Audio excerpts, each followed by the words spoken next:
Bom, então a economia global ela está se recuperando.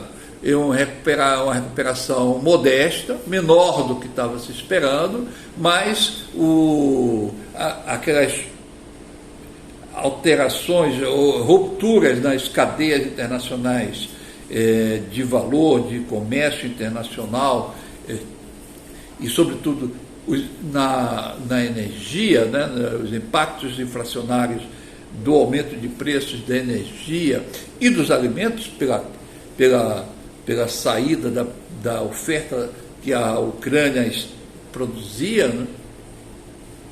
Então tudo isso está tendo um efeito sobre a inflação global. A inflação ela tem essa particularidade agora, inclusive no Brasil. Isso é a razão pela pouca eficiência da política monetária do Banco Central brasileiro, porque ele promove essa contração do crédito brutal, que provoca essa taxa de juros de 14%, 13,75%, para combater preços cujo aumento vem de fontes externas. A questão dos grãos internacionais, provocado pela guerra na Ucrânia, e das energias, pela interrupção da oferta de gás e petróleo para a Europa, que a Rússia era o principal fornecedor. Então, o esforço da política monetária, a contração da política monetária, ele é demasiadamente restritivo e pouco eficaz. E provoca não só a contração do ritmo de atividade das economias, como agora a quebradeira dos bancos, né, dos dois bancos americanos e o do Crédito Suíço,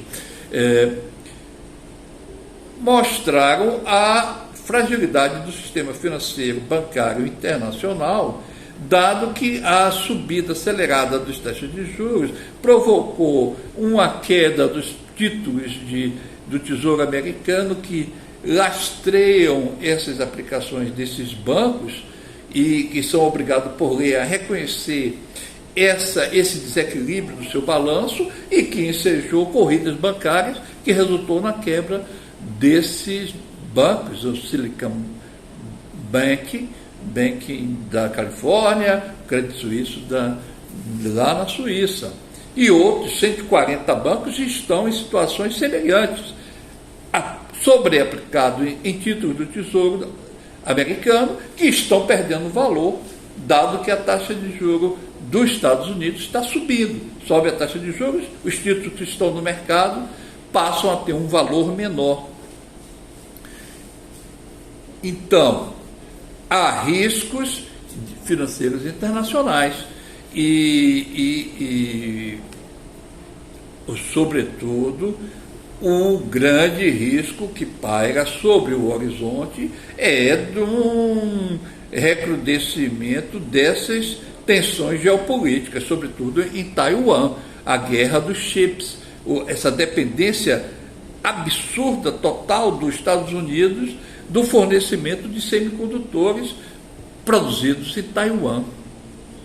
Então a China tem total capacidade de interromper o fornecimento desses microprocessadores, os chips de alta performance, que teriam um efeito devastador sobre inúmeras, para não dizer todas, as linhas de produção da economia americana.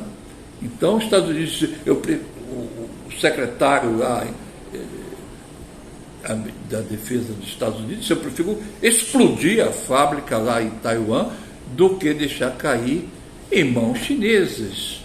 Ora, Taiwan não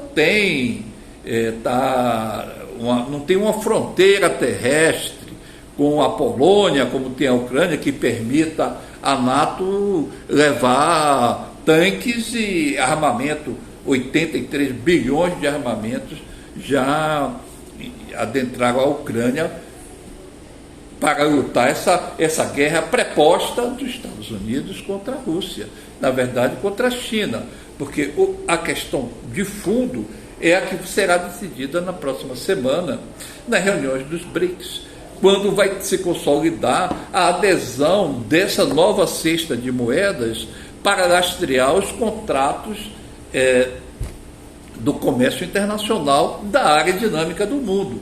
Então tem todo um sistema bancário, vai ter todo que vai negociar, que vai financiar, que vai descontar os títulos, que vai fazer o financiamento das operações do comércio internacional dos anos vindouros.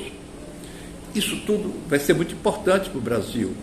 Não só porque ele é um país estratégico para essa nova arquitetura multipolar que a China, a Rússia, a Índia e a África do Sul, juntamente com o Brasil, estão construindo, se livrando daquela velha ordem hegemônica americana, que colocava uma série de obstáculos ao crescimento, ao desenvolvimento social dessas nações. Então, os riscos existem, ainda são muito grandes, tá? Nós temos que ter clareza para entender que nós estamos, após 2 anos de uma pandemia muito devastadora, uma coisa inédita, pelo menos no meu tempo de vida, nunca vi nada tão profundo, tão impactante, tão generalizado, capaz de parar o mundo todo durante 2 anos sucessivos de lockdowns, né? E essa mortandade de pessoas, empresas, atividades econômicas. Isso não se recupera de um dia para o outro.